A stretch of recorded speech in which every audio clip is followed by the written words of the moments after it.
महाराष्ट्र में आपका स्वागत है। मैं हूं आंचल और मेरे साथ मौजूद है मेरी सहयोगी अंशिता। बहुत बहुत स्वागत है आपका और हमारे तमाम दर्शकों का।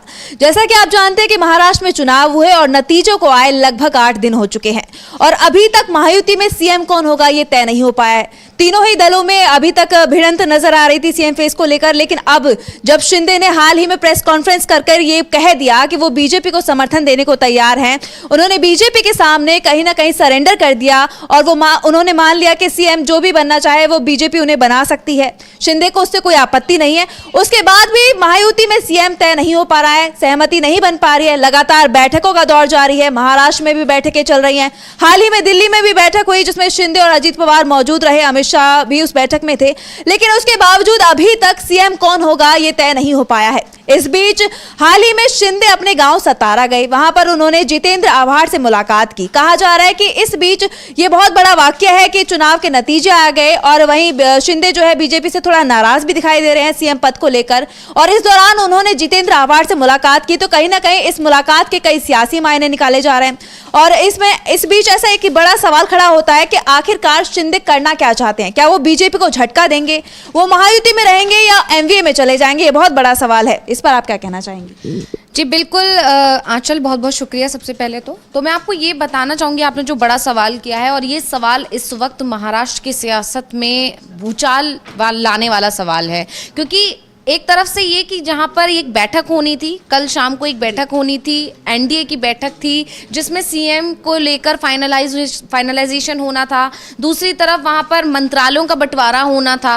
इस बैठक को कैंसिल करके शिंदे ने ऐलान किया कि वो सतारा जाना चाहते हैं, वो 2 दिन की एक तरह से छुट्टी पर जाना चाहते हैं, मतलब जो उनका गाँव है, पैतृक गाँव, वहाँ जाना चाहते हैं। यानी एक बड़ी बैठक को छोड़कर शिंदे ने गाँव जाने का ऐलान किया। लेकिन इस बीच खबर ये आती है कि गाँव जाने से पहले उन्होंने एनसीपी शरद गुट के नेता जितेंद्र से मुलाकात की। ये बड़ी बात है कि एनडीए की एक महत्वपूर्ण बैठक को उन्होंने दरकिनार किया और शिंदे ने शरद पवार गुट के नेता से मिलना ज्यादा जरूरी समझा और वो उनके सीएम आवास पर ये मुलाकात हुई है। ये बड़ी बात है। तो इस मुलाकात ने जैसे ही खबर आई कि ये मुलाकात हुई है और उसके बाद 2 दिन के लिए शिंदे अपने गांव जा रहे हैं, इस मुलाकात की चर्चा ने सियासत को गरमा दिया है और उसके बाद से ये सवाल लगातार उठ रहा है कि आखिर शिंदे के मन में चल क्या रहा है, क्योंकि शरद पवार की एंट्री होना कहीं ना कहीं इस तरफ इशारा करता है कि कहीं ऐसा तो नहीं होगा कि 2019 में जिस तरह से एनडीए सरकार बनाते बनाते रह गई थी, कहीं इस बार वही चीज दोबारा से तो नहीं होने वाली है।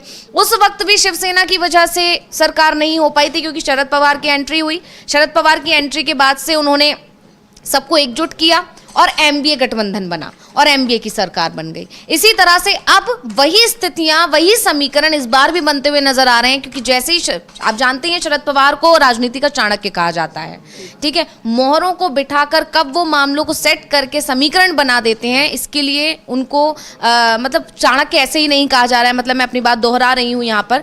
तो ऐसे जैसे ये नाम आया, क्योंकि आप सोचिए उन्होंने शिंदे ने उद्धव गुट के किसी नेता से मुलाकात नहीं की, किसी और से मुलाकात नहीं की, कांग्रेस में मुलाकात नहीं की, शरद पवार ने मुलाकात की, शरद पवार के नेता से मुलाकात की। और सबसे बड़ी बात यह है कि चुनाव जब चल रहे थे उस दौरान भी सुप्रिया सुले जो उनकी बेटी है शरद पवार की, उनके बयान आ रहे थे और उन बयानों से यह साफ था कि देवेंद्र फडणवीस पर निशाना साधो लेकिन शिंदे को लेकर कुछ भी मत बोलो। तो वो शुरुआत से शिंदे को अपने पाले में लाने की कोशिश में लगे हुए थे और अब जो नतीजे आए हैं उसको लेकर तो ये कहा जा रहा है। और उसके बाद जिस तरह से सीएम फेस पर पेच फंसा है और पेच फंसने के बाद जिस तरह से शरद पवार गुट ने शिंदे से मुलाकात करने की कोशिश की और शिंदे उसके लिए राजी भी हो गए, इसको लेकर अब कई जानकार ये भी दावा कर रहे हैं कि शायद शरद पवार को इस बात का अंदाजा बहुत पहले से ही था कि अगर एनडीए की सरकार बनी तो सरकार जब बनेगी तो सीएम फेस पर पेच फंसेगा ही फंसेगा और उस वक्त शरद पवार अपना खेल करेंगे। और वही स्थितियां आज यहां बनती हुई दिखाई दे रही हैं कि जैसे ही एनडीए की सरकार बनी वही बवाल मचा। शिंदे ने अपना दावा ठोका, अजीत पवार ने अपना दावा ठोका और देवेंद्र फडणवीस तो पहले से ही मानकर चल रहे थे, बीजेपी तो पहले से ही मानकर चल रही थी।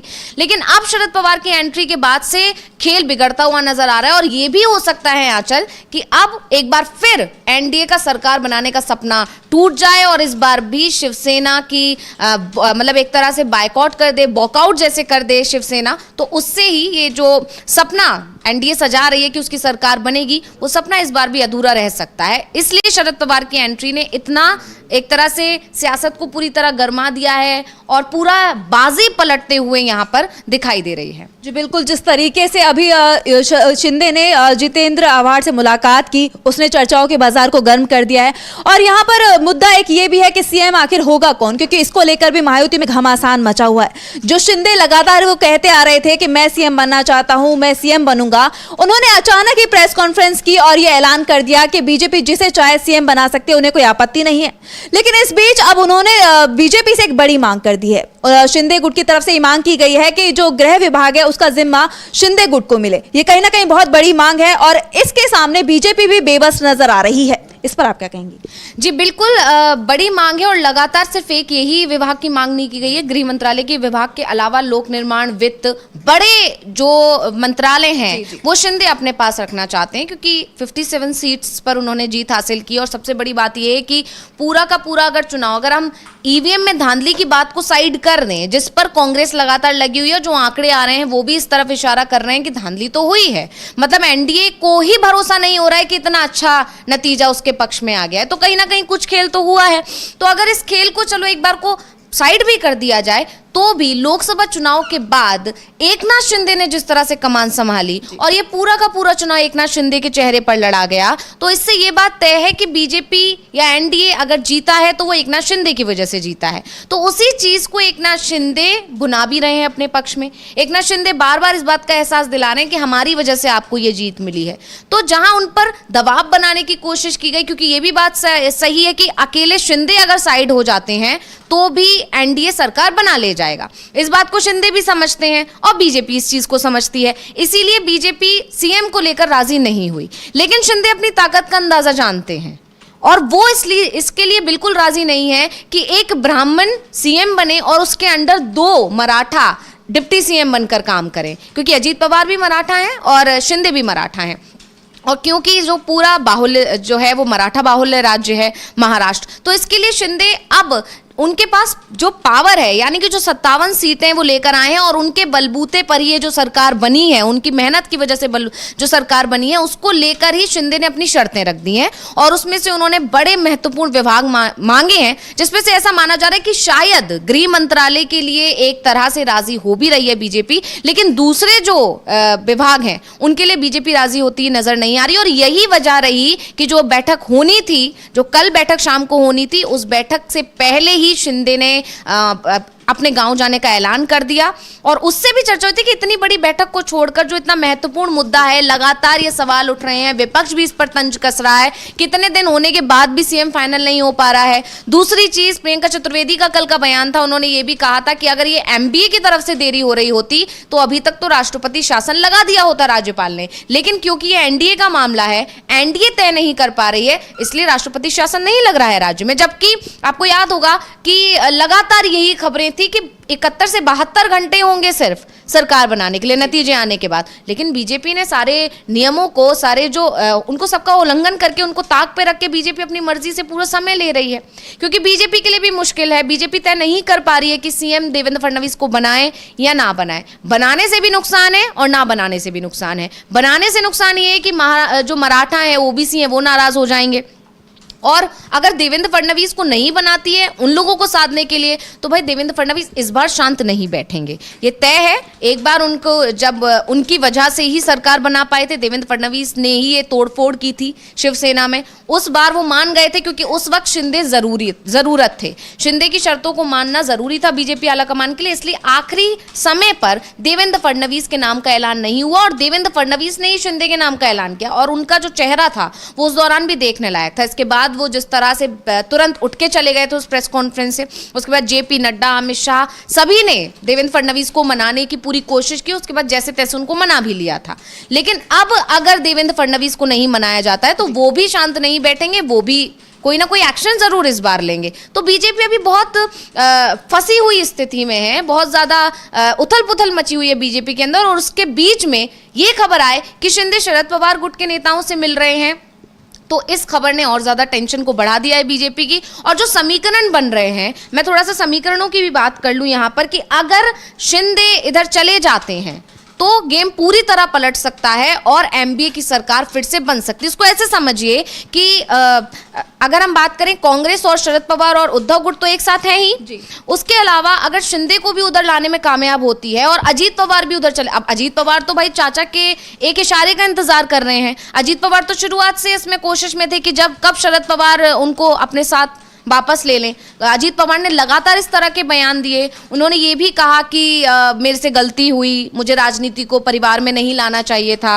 मुझे मेरी बीवी को मेरी बहन के खिलाफ नहीं उतारना चाहिए था, बहुत सारी चीज़ें। यहाँ तक कि जब योगेंद्र पवार को उनके खिलाफ शरद पवार ने उतारा तब भी उन्होंने कहा कि जो गलती मैंने की वो चाचा क्यों दोहरा रहे हैं, ये सब चीज़ें नहीं होनी चाहिए। यानी वो लगातार इस कोशिश में थे कि कैसे भी उनके परिवार के साथ उनके रिश्ते सुधर जाएं।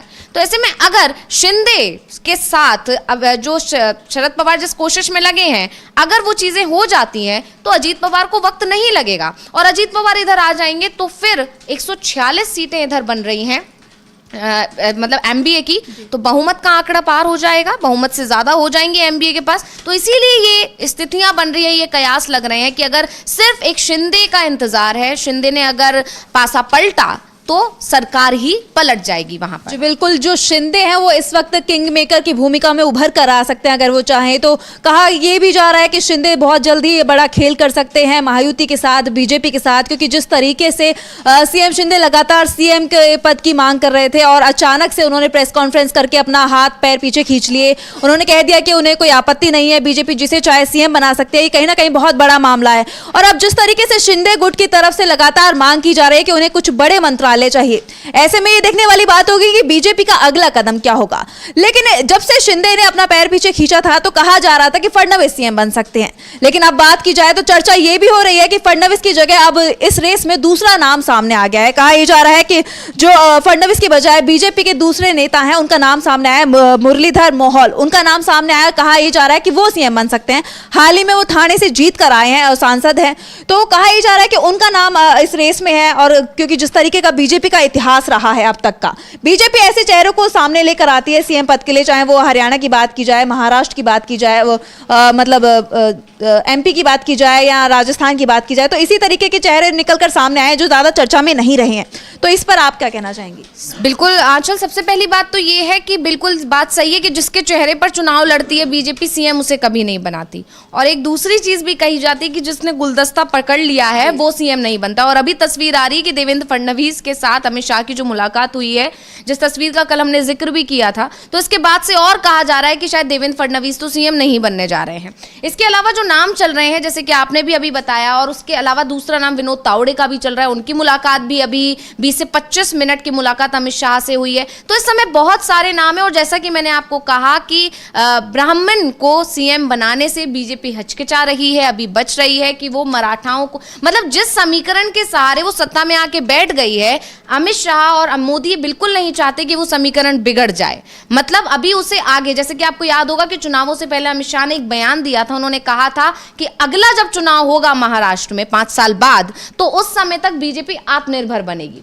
अब अगर बीजेपी इस वक्त कोई गलती कर देती है, अगर वो जैसा झारखंड में उससे गलती हुई कि उन्होंने आदिवासी को सीएम नहीं बनाया, जबकि आदिवासी बाहुल्य राज्य है, रघुवर दास को उन्होंने सीएम बना दिया था, तो उससे उसका नुकसान इतना हुआ कि लगातार 2 बार जब चुनाव हुए, दोनों ही बार आदिवासियों ने बीजेपी पर भरोसा नहीं जताया। घुसपैठियों का मुद्दा तक दरकिनार कर दिया, हर तरह का मुद्दा दरकिनार कर दिया वहां पर आदिवासियों ने, और आदिवासियों की नाराजगी कायम रही।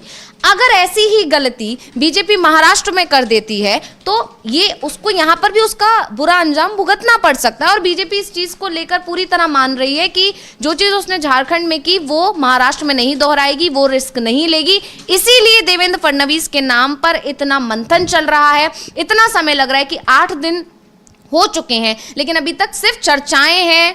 लगातार ये कहा जा रहा है देवेंद्र फडणवीस सीएम होंगे, देवेंद्र फडणवीस सीएम होंगे, लेकिन बीजेपी आलाकमान की तरफ से नाम पर मोहर नहीं लग रही है।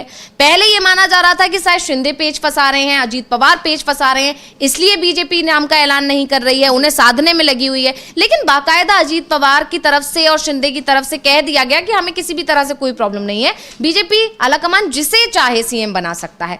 इसके बाद भी 3 से 4 दिन हो चुके हैं, लेकिन अभी तक नाम का ऐलान नहीं हुआ। और अब ये माना जा रहा है कि शायद 2 दिसंबर तक, यानी 1 दिसंबर को एक बैठक है, उस बैठक में सारी चीजें फाइनलाइज होंगी। फिर विधायक दल की बैठक बुलाई गई है बीजेपी की, उसमें नाम का फैसला हो जाएगा और फिर 2 दिसंबर को शायद, अभी कुछ भी कंफर्म नहीं है, शायद शपथ ग्रहण हो सकता है। जी बिल्कुल, अभी तक यानी कि 8 दिन हो गए हैं महाराष्ट्र में चुनाव के नतीजों को आए, लेकिन जो सीएम फेस है वो अभी तक उसको लेकर सस्पेंस जो है बरकरार है। विपक्ष लगातार हमलावर दिखाई दे रहा है। विपक्ष का कहना है कि इतनी बम्पर जीत के बाद भी, बहुमत के बाद भी जो महायुति है वो अभी तक सरकार का गठन नहीं कर पाई है, वो उसमें फेल होती हुई नजर आ रही है। इसी कड़ी में जो शिवसेना यूबीटी सांसद है संजय राउत, उनका बयान सामने आया है। क्या कुछ कहा उन्होंने, सुनवाते हैं।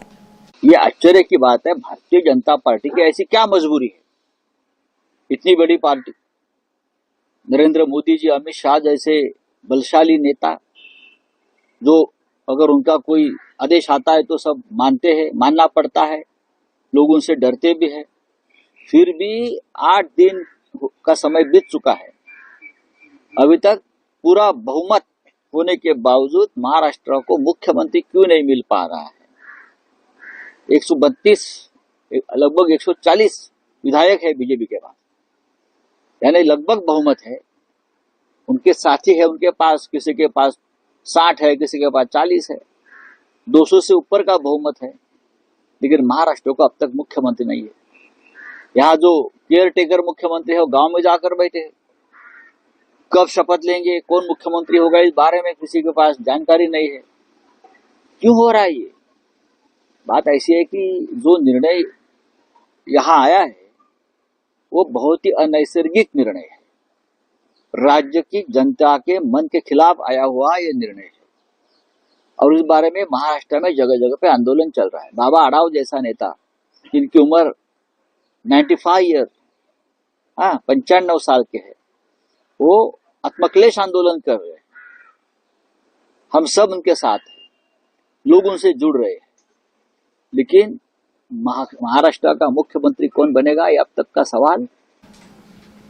तो सुना आपने कि किस तरीके से संजय राउत ने ये कह दिया है कि महाराष्ट्र में इतनी बम्पर जीत के बाद, बहुमत के बाद भी जो महायुति है वो सरकार नहीं बना पा रही है, अब तक वो सीएम नहीं तय कर पाई है। इस पर आपकी क्या राय है अंशिता? जी बिल्कुल, अब इस मुद्दे को लेकर लगातार गिर रही है बीजेपी और संजय राउत लगातार ये सवाल कर रहे हैं। और पिछले दिनों भी संजय राउत का ये बयान आया था कि सब कुछ वहां से तय होता है, एनडीए की जो सरकार होगी वो रिमोट सरकार होगी और उसका कंट्रोल दिल्ली में होगा। दिल्ली में बैठे हैं जो आला कमान मोदी और शाह, वो ही तय करेंगे, तभी यहाँ पर सीएम फाइनल होगा। और यही वजह है कि बैठकें लगातार अमित शाह के से हो रही हैं, उसमें पूरी चर्चा मंथन जो है वहीं से हो रहा है, दिल्ली से, और लगातार ये कहा जा रहा है कि अब जो बैठक होगी उसमें से भी दिल्ली से लोग आकर उसमें शामिल होंगे। तो ये सारी चीजें बतानी, और इसके अलावा शरद पवार ने भी इस पर तंज कसा, यानी विपक्ष लगातार इस मुद्दे को उठा रहा है और विपक्ष लगातार ये सवाल पूछ रहा है कि इतना समय क्यों लग रहा है आपको सीएम बनाने में, जबकि आप अगर झारखंड की बात करें तो वहां पर शपथ ग्रहण भी हो चुका है, वहां पर भी गठबंधन की सरकार है, इंडिया गठबंधन ने एकजुट होकर वहां चुनाव लड़ा,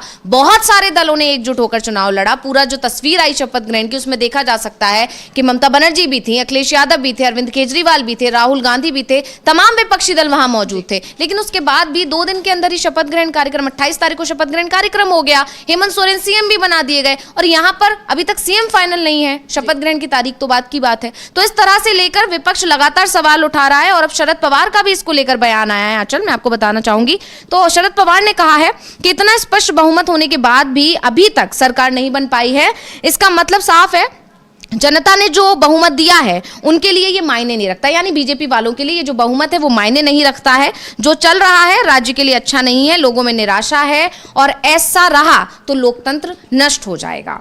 बहुत बड़ी बात यहाँ पर शरद पवार ने कह दी, और जैसे कि हम आपको बता ही चुके हैं कि शरद पवार अब लगातार इस कोशिश में लगे हैं कि शिंदे की जो नाराजगी है जो धीरे धीरे खुलकर सामने आ रही है, क्योंकि शिंदे गुट अपनी मांगों पर अड़ा हुआ है। ये कहा जा रहा था कि शिंदे, ऐसा पिछले दिनों खबरें चल रही थी कि अब तो शिंदे मान गए हैं, शिंदे ने अपना पैर पीछे खींच लिए, अब महायुति में सब कुछ ठीक हो जाएगा। लेकिन शिंदे ने जो ये सिर्फ इतना कहा था कि आप सीएम कोई भी बना दिए, उसके बाद क्या कुछ होगा वो हमारी मर्जी से होगा। ये अब साफ निकल कर आ रहा है। जिस तरह से शिंदे अपनी मांगों पे अड़े हुए हैं, जिस तरह से वो बैठकों से दूरी बना रहे हैं, बैठकें उनकी वजह से रद्द हो रही हैं, मतलब वो बैठक नहीं करना चाह रहे हैं, इस तरह से वो कहीं ना कहीं बीजेपी आलाकमान पर दबाव बनाने की कोशिश कर रहे हैं। और इन सब के बीच में शरद पवार की एंट्री ने तो महाराष्ट्र की सियासत में भूचाल ही लाकर खड़ा कर दिया। आंचल जी बिल्कुल, बहुत बहुत शुक्रिया अंशिता। तो जिस तरीके से आपने सुना कि महायुति में अभी भी सीएम फेस को लेकर लगातार सस्पेंस बरकरार है, और इस बीच जो शिंदे ने एनसीपी के नेता जितेंद्र आव्हाड से मुलाकात की है, कहीं ना कहीं चर्चा का विषय बन गया है।